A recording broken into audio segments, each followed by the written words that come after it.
Hi hello friends, welcome back to Media Talks. நான் உங்கள் மௌனிகா. நிறைய அப்டேட்ஸ் இருக்குது, எதை எங்கே பேசுகிறோன்னே தெரியல. ஸோ பார்த்திங்கன்னா எல்லா அப்டேட்ஸும் ஒன் பை ஒன்னாக வரும்.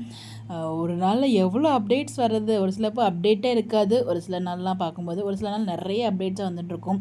ஸோ எனக்கு காலேஜ்லேயுமே பார்த்திங்கன்னா ஹெவி ஒர்க் இருந்ததுனால நல்ல வீடியோஸ் அவ்வளோ பேசவும் முடியல, பார்க்குறதுக்கும் டைம் இல்லை. பட் இப்போ தான் ஒவ்வொரு அப்டேட்டாக பார்த்துட்ருக்கேன். இந்த அப்டேட் அவங்களுக்கு ஆல்ரெடி நான் அப்டேட் கொடுத்துருந்தேன். இதில் நீங்கள் பார்த்தீங்கன்னா தெரியும், நம்ம விஜய் ஒரு சூட்கேஸ் எடுத்துகிட்டு போயிருப்பார். இங்கேருந்து போகும்போது அதே சூட்கேஸோடய வந்திருக்காரு. திரும்ப காவேரியும் அதே பேக்கோடய வந்திருக்காங்க. ஒரு வேளை பாட்டி மனசு மாறி பாட்டிக்கு உடம்பு சரியில்லைன்னு சொல்லும்போது அவங்க பேசுனதுனால வேறு வழி இல்லாமல் விஜயும் காவேரியும் இங்கே வந்துடலாம் கொஞ்ச நாளைக்கு அப்படிங்கிற மாதிரி நினச்சி தான் வந்திருப்பாங்க. கொஞ்ச நாளைக்கு வராங்களா இல்லை பர்மனெண்ட்டாக வராங்களா நமக்கு தெரியல. அது டெம்பரரியாக பர்மனெண்ட்டாக ரெண்டு பேரும் வீட்டுக்கு ரொம்பவே ஹாப்பியாக இருக்குது.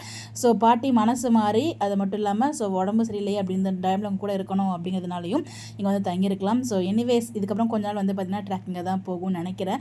அது வரைக்கும் எனக்கு ரொம்பவே ஹாப்பி தான். பிகாஸ் ரொம்ப நாள் ஆச்சு இல்லையா இந்த வீட்டை பார்த்து. இந்த வீட்டில் அதுவும் இந்த ரூமு, அந்த ஊஞ்சல், அந்த மாடி, அதெல்லாம் எவ்வளோ நாள் ஆச்சு அந்த இடத்துக்குலாம் பார்த்து. ஸோ நிறைய மெமரிஸ் இருக்குங்க. அதுக்கப்புறம் சீக்கிரம் அந்த விஜயோட அந்த ரெட் காரு அதெல்லாம் கொஞ்சம் சீக்கிரமாகவே கொடுத்தீங்கன்னா நல்லாயிருக்கும் எங்கள் விஜய்க்கு. ஸோ அதெல்லாம் இல்லாமல் ரொம்பவே வருத்தமாக இருந்துச்சு. அதெல்லாம் பார்க்காம இதுக்கப்புறம் அந்த மாதிரிலாம் ட்ராக் பண்ண தான் நல்லாயிருக்கும். பட் எனிவேஸ் பெர்மனண்ட் ஆர் டெம்பரரியாக நமக்கு தெரியல. பட் ஆனால் ரெண்டு பேரும் பேக்கோட வீட்டுக்கு வந்தாச்சு. அதுதான் ரொம்பவே ஹாப்பியான அப்டேட் இந்த வீடியோவில். ஸோ நோட் பண்ணியிருப்பீங்க நிறைய பேர். ஸோ நோட் பண்ணாதவங்களுக்காக தான் இந்த ஒரு வீடியோ நான் ஷேர் பண்ணியிருக்கேன்.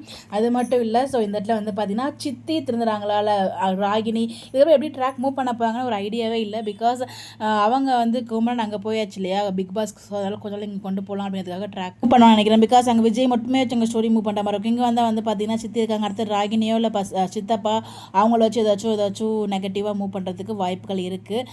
தெரியல என்ன ட்ராக் கொண்டு வர போகிறாங்கன்னு வெயிட் பண்ணி தான் பார்க்கணும். பட் எனிவேஸ் அப்கமிங் ஹாப்பி ட்ராக்கும் காத்துட்ருக்கு. ரெண்டு பேரும் வீட்டுக்கு வந்தாச்சு பேக்கோட. இதுதான் ஹாப்பியான அப்டேட் நான் நினைக்கிறேன். உங்களுடைய கருத்துக்கு மறக்காமல் கமெண்ட்டில் ஷேர் பண்ணுங்கள். என்ன மாதிரி ட்ராக் கொண்டு வருவாங்க உங்களுடைய கருத்தை கமெண்ட்டில் சொல்லுங்கள். பை.